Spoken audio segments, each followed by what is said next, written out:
The idea of these webinars is to reach out to international schools, international organisations and international recruitment agencies to talk about how they are making systemic changes with regards to racial equity in their institutions. So welcome to the second season of Conversations with an International Teacher of Colour.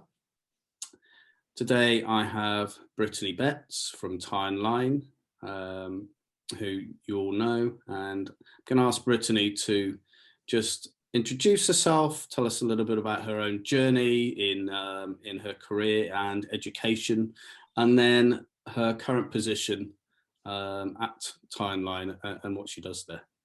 Over to you, Brittany. Hi, Dominic. Thank you so much for having me here.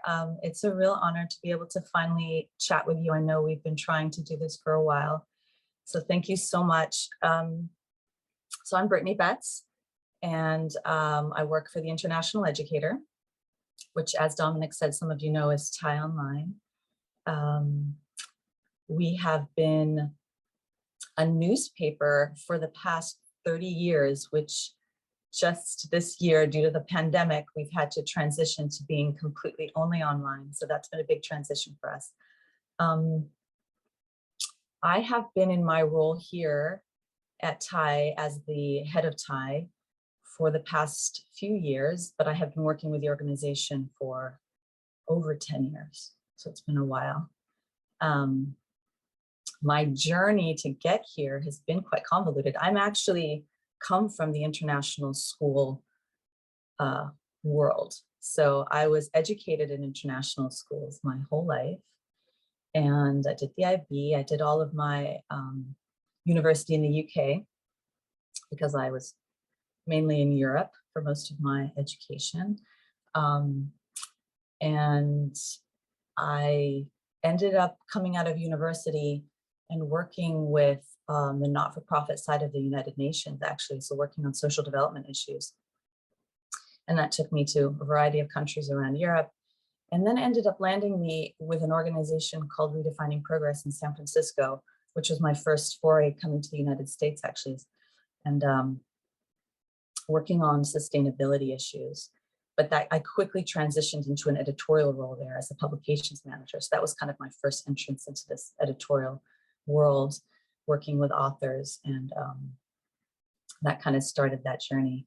And then, you know, how world works, I ended up getting married to my IB boyfriend back in Portugal, and got married there, had children, ended up working in the for-profit sector with the .com era. So I was working there space. And yeah, I somehow ended up back in the editorial role along that pathway, and then ended up coming to the US and working for Pearson Education as an editor, developing science curriculum. I have a science background.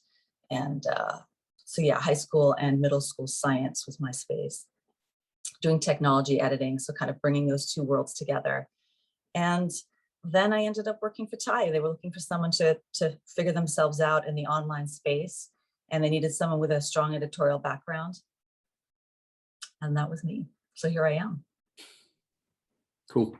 I know we've had some discussions before, and personally, I've been using Timeline for some time now, way back, I think, when I was working in China, so quite a few years ago. And so I know there's been a lot of development over the years, and you've come on board recently, and you know, there's been a lot of elevation around Timeline in social media and across many platforms. And so I know more recently in the world, a lot of organizations have been looking at making change with regards to diversity, equity and inclusion, and anti-racism. And could you just explain how Timeline have started to make changes with your organization recently?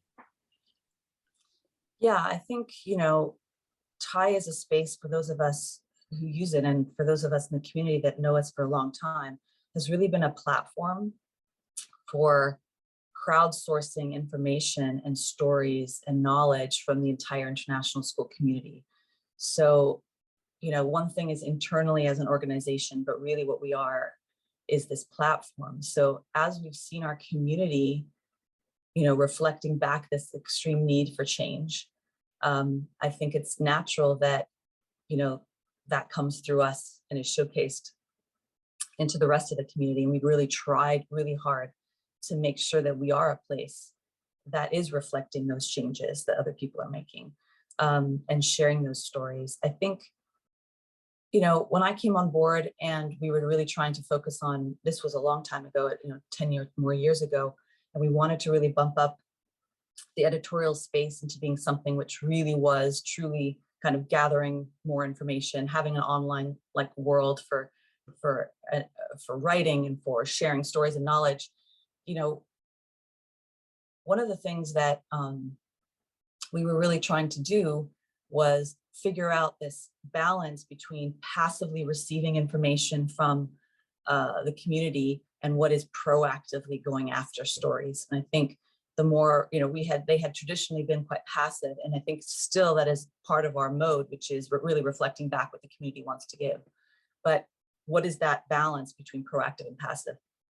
And so very quickly we decided that there were some spaces that I think we felt really needed to be more proactive. And the diversity, equity, inclusion piece was one of them. And that includes women in leadership. And the third piece that then followed thereafter was student voice. And so we had kind of decided within our means, look, we're a very small organization. We shrunk a lot during the pandemic too. We've almost had to shrink ourselves in half, but is really try to figure out how we can do that outreach. And so over the years, hiring different editors and focus some of our resources on trying to figure out what that looks like. And how do we do that without putting ourselves in the center, but really being that reflection? Because the minute you start, how much filtering do you do?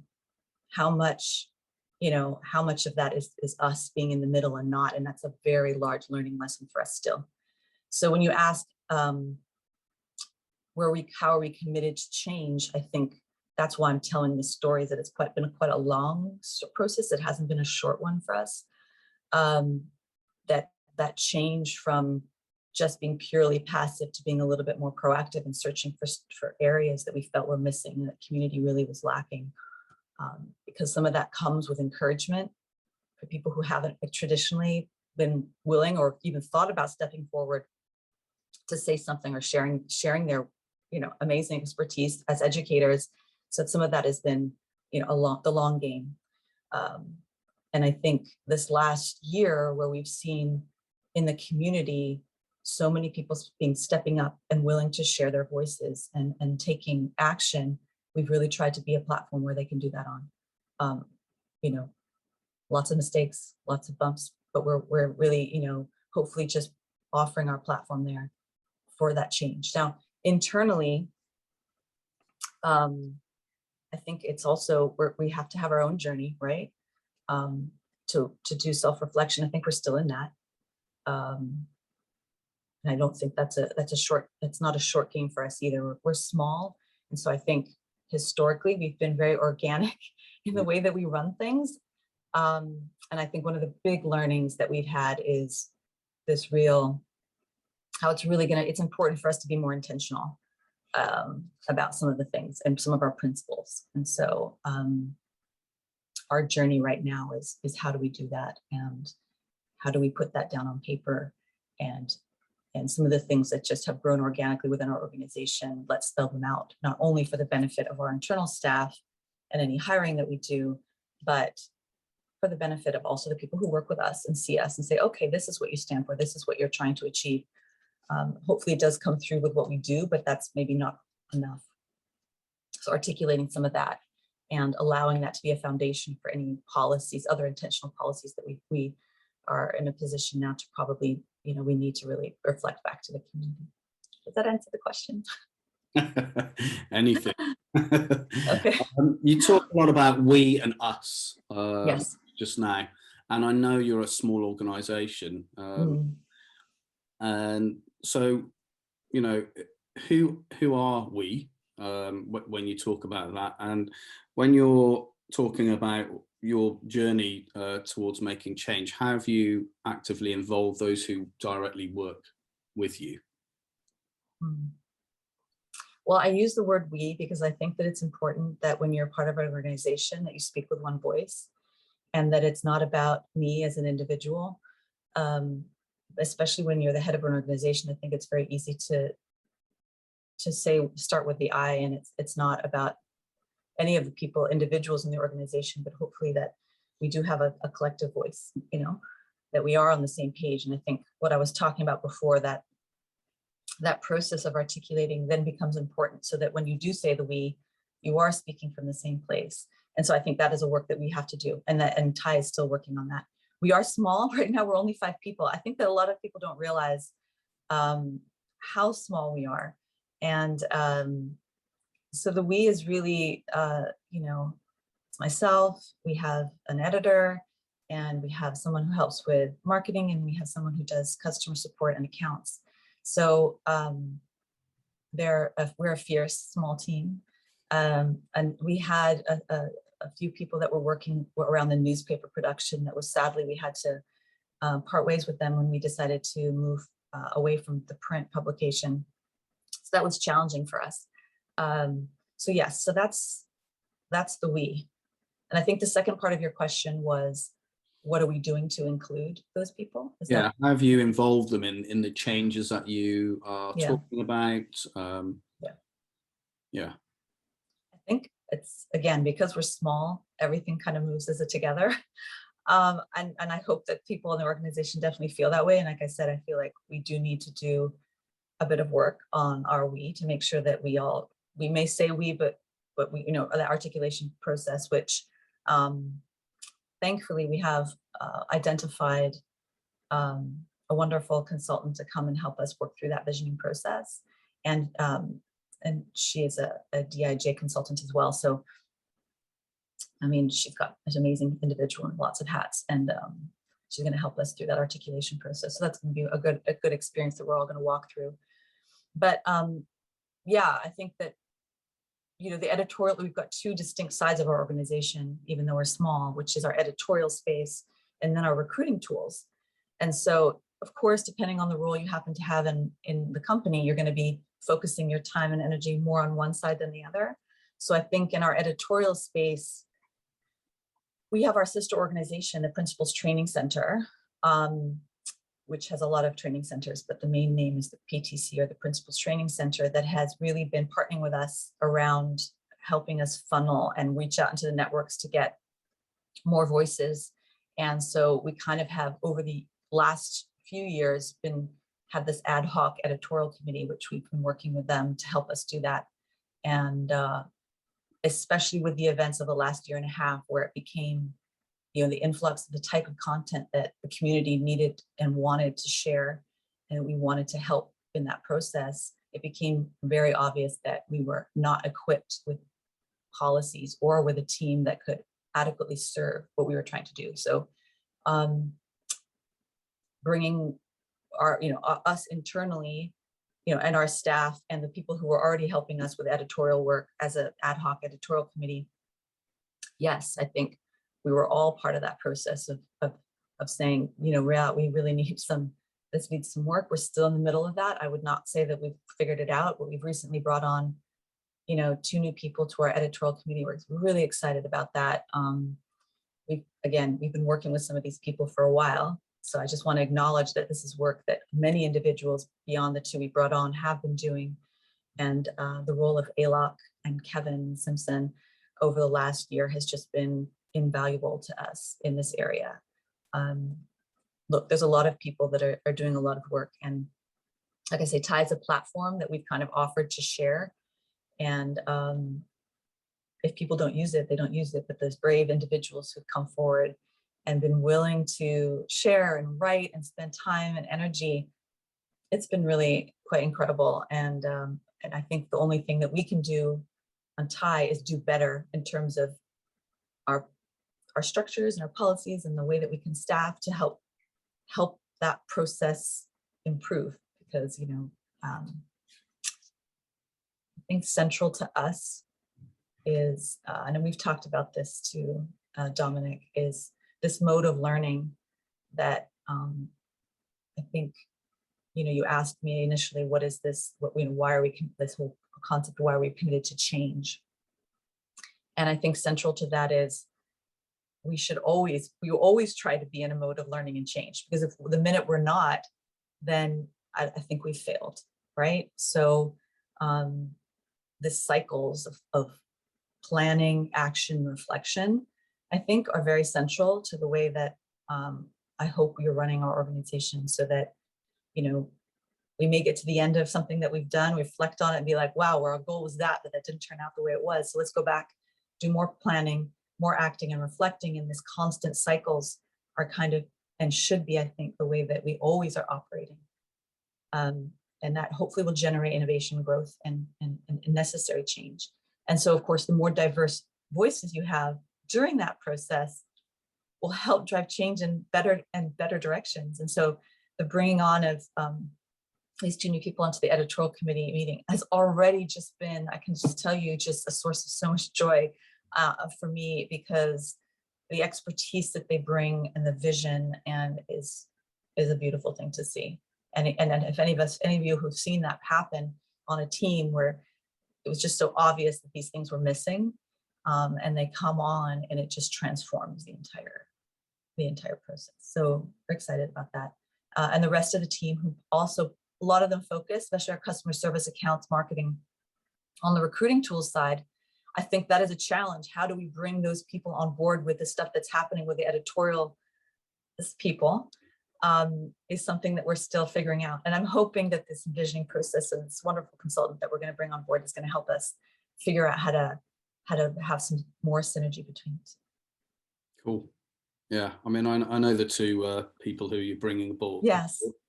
And yeah, I think they'll be fantastic. They've got a lot of energy, experience, and I think also vulnerability. And I think that's really important, because they know and they feel and they've had the experience in their lives and in the international school system. So I think they'll bring that to you, and it'll be a lot of help.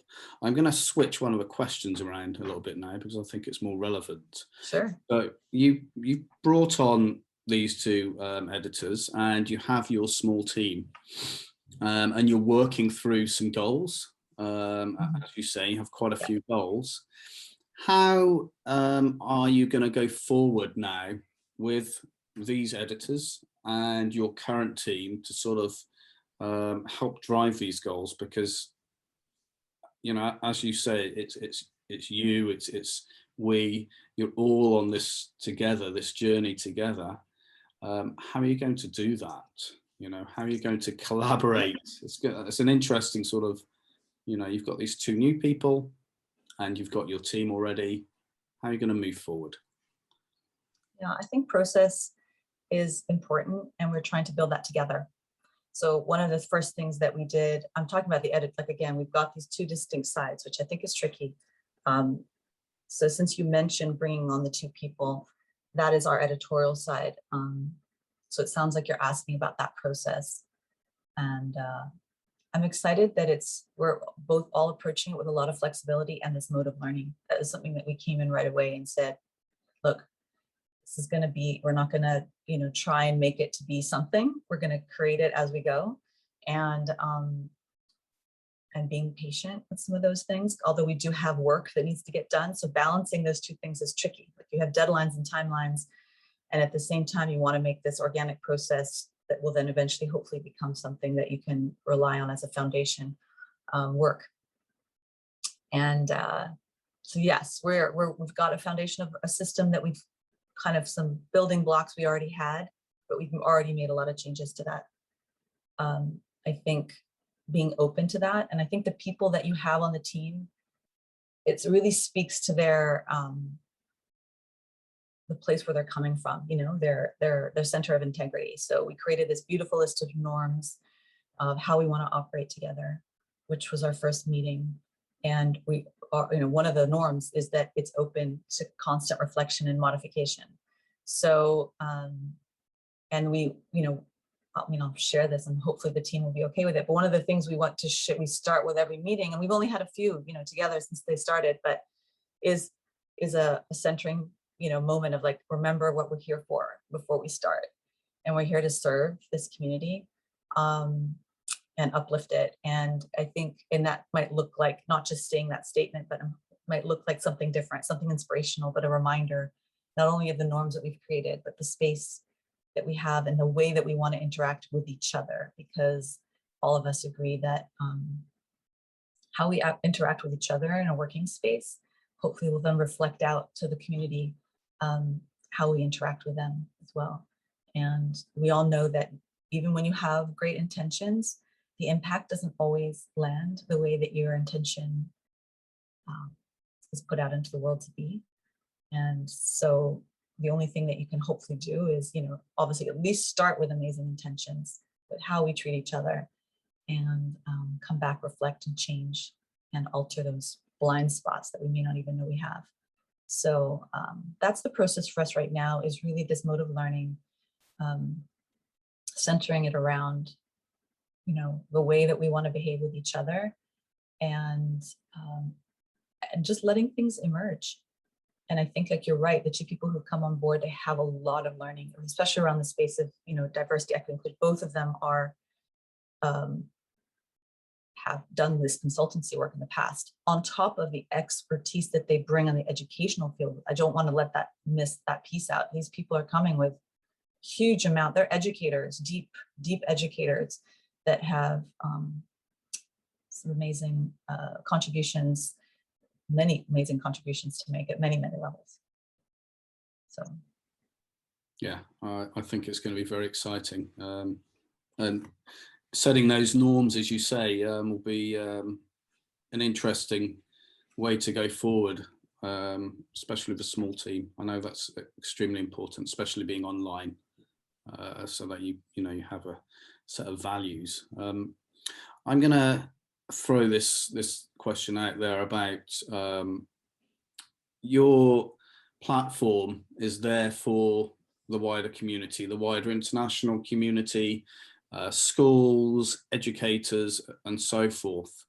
And you've talked about trying to involve more people and trying to also target particular people. What have you done to try to elevate the voices of those you feel need more elevating in some sense? What have you done specifically? Is there any tactics? Is there any way you've sort of tried to bring that about a little bit more? Yeah, I think it's just been outreach to the networks. And like I mentioned before, ALOC has played a huge role in that. And I can't really take credit for most, and I say I mean the we, it's the we, that we as Thai can't really take credit for a lot of that. It's been that amazing. People who've already done the work, like, that community has really grown over the last 2 years, but especially this last year. And that work that they have done and the willingness to step forward has really been theirs. I can't really say that we can take credit for that. I think that we've just put ourselves out there, say, hey, we're willing, done the outreach that we can, participated and hopefully supported all the events that we see going on and the people that are doing amazing things. We do anything that we can see, we do outreach for, right? So we attend conferences, we read things online, and we reach out to people and hope that they're willing to share. And we have had people like Joel and Dolene who come onto our editorial committee, and people like Kevin who have been really key folks in extending their networks and encouraging people. It's that encouragement, that accompaniment that I know we have talked about, which is, do we feel safe there? And we had our editor was also played a key role in that too. Making sure people felt safe and they wanted to share. So, I hope that continues, but I really feel like, I just want to reiterate that those connections with those communities have been really the source of that. I can't say that that's really Thai. Yeah. Yeah, the connections out there, and I think we'll mention ALOC again. It's been they've really helped a lot of people. I think that connection has been really important to a lot of people. I want to, earlier you mentioned about bringing in a consultant, and some of these conversations, we've sort of talked about different ways. Why did you bring in a consultant in this process? Well, we actually haven't, she hasn't started yet. So I will say that. And that is just, I don't want to make her feel like she's on the spot, but we were introduced to her a year ago when we felt like, you know, we should really start thinking. We didn't know what blind spots we might have internally as an organization. We knew had a whole list of things that we knew we were already working on, including, you know, we had already thought about it, our diversity, our editorial committee. We haven't talked about our recruiting side too much today, Dominic, but the whole concept of, you know, the inclusivity around hiring and all that was already on our minds. So we had a lot of lists of things places we wanted to go, but we also knew that probably there was a whole list of things that we didn't know that were blind spots that we had. And so, and because we were in this very careful space, and I was already speaking so often to Kevin at ALOC, and I were, you know, talking regularly, he had recommended somebody he thought would be a good fit for us because of our specific things that we were looking for. They weren't just the standard, we're an organization that wants to go through, you know, a training or something like that. We were looking at really like at policies, at, you know, very specific recruiting strategies. Like there was a lot of stuff. So, you know, that connection was made quite a long time ago, and it's just taken us a really long time to come full circle and do that. And I think, yeah, the main reason we wanted somebody, we had so many different things. So I think, Dominic, it's different than maybe a larger organization or a school, was we felt like there were blind spots that we would definitely have missed, you know what I mean? And we had very specific needs, and we still have those specific needs. And then, you know, we did end up having this whole visioning of principles goal. So we really wanted to do this intentional putting down of our principles as we started to building these policies that could be outward facing, that we really felt like we needed to be outward facing. Like, okay, people need to know where we're at on these things, because, you know, it's starting to become, we don't want to then be hurting a process that we want to encourage. Do you know what I mean? We don't want to, and we felt like there was definitely some incidences where we could have done that, and that was very hurtful to us. Like we were recognizing our lack of capacity in certain areas. And so the person we have on board isn't somebody who's just doing DIJ work with us. It's this whole thing that we really believe in, which is those things need to be baked into all the decision making, into the actual tools, into the actual products. And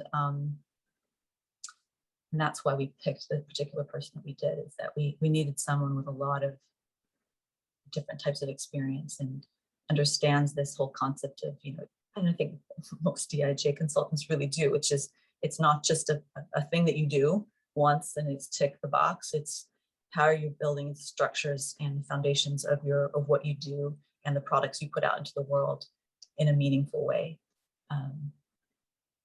Yeah, I mean, there's so many, Dominic, there's so many different aspects of what we're doing. And if you want, we can talk a little bit about that. I mean, there's the recruiting side of it, which I know we've talked about this too as products. I don't know if you want to go there now, but the products and how do we bake some of these principles into the products you put out. We talked a lot about the editorial stuff. So I don't know, you tell me. Yeah, I mean, I think different people I've spoken to, you know, mainly in schools, one organization, different people have different reasons for bringing in or not bringing in a consultant, depending on who they have there already in the school or their needs. And I think, you know, that's important.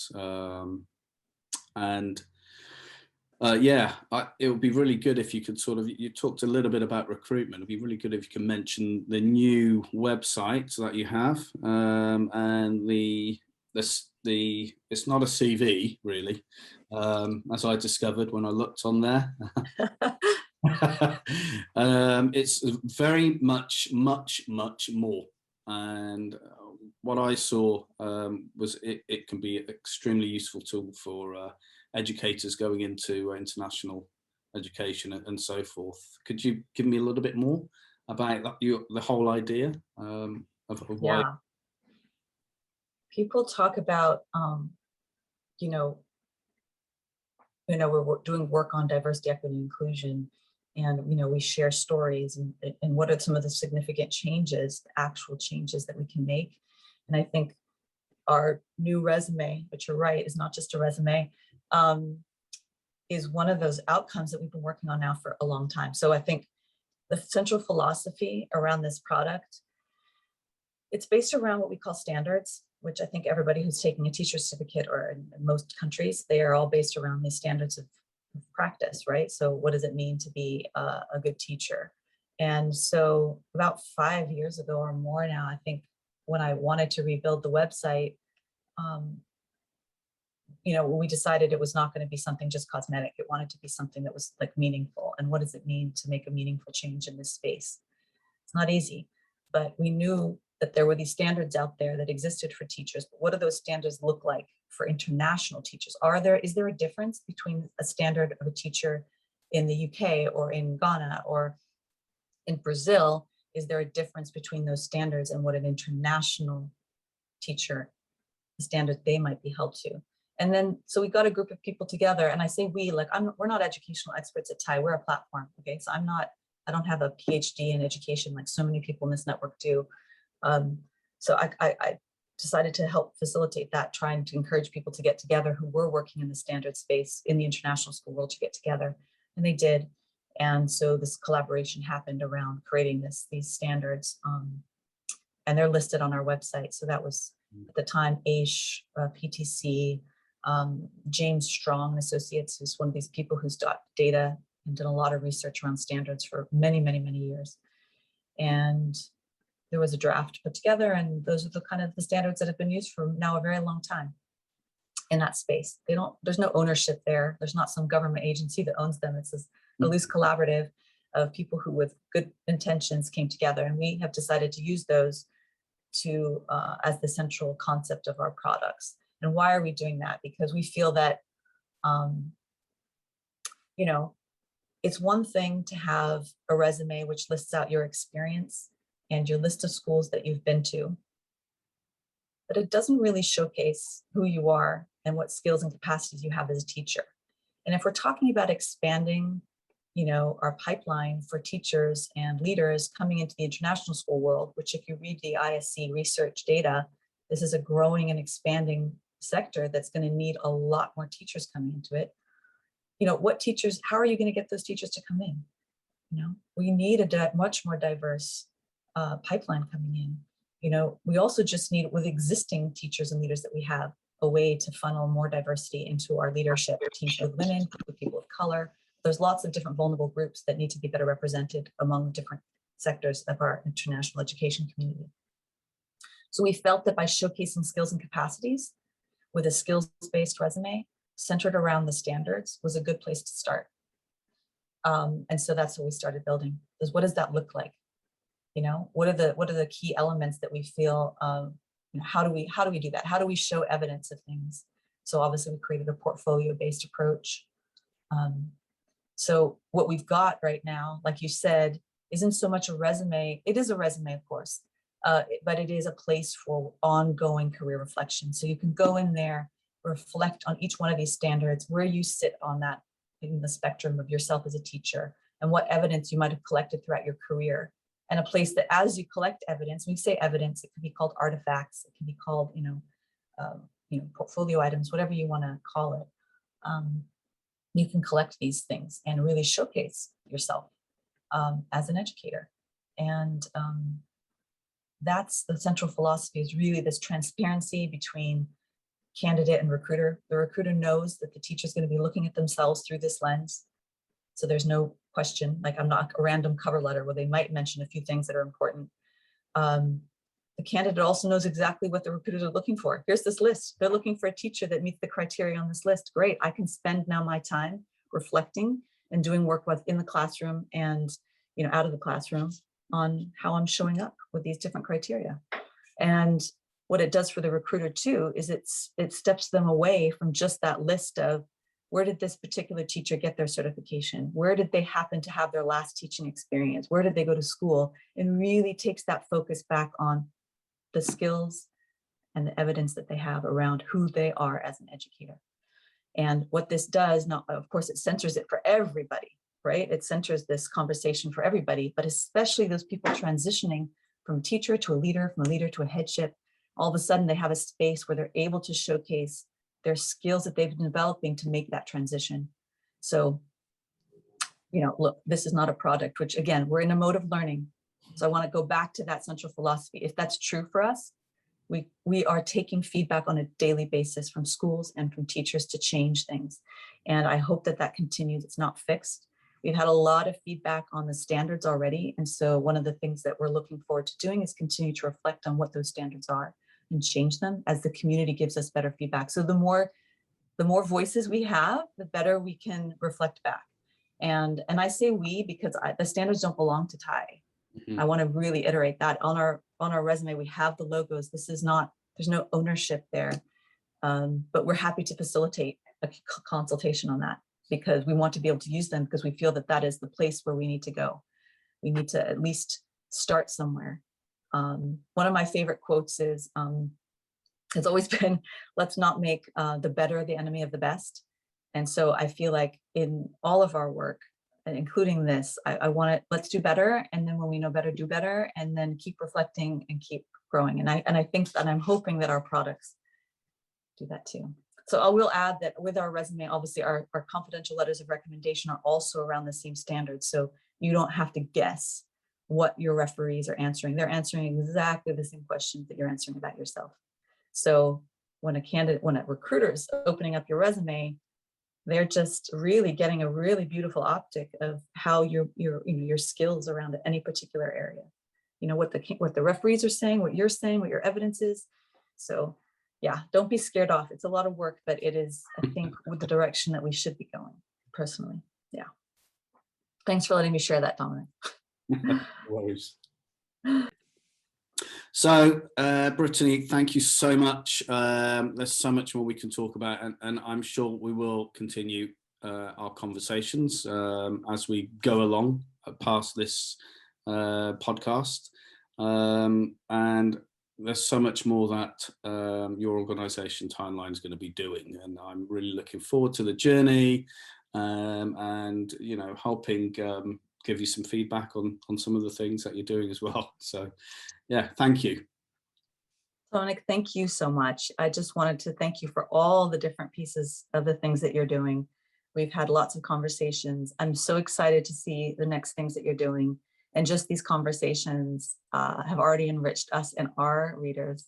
So I'm excited. Thank you so much for having me here. And I look forward to our future collaborations.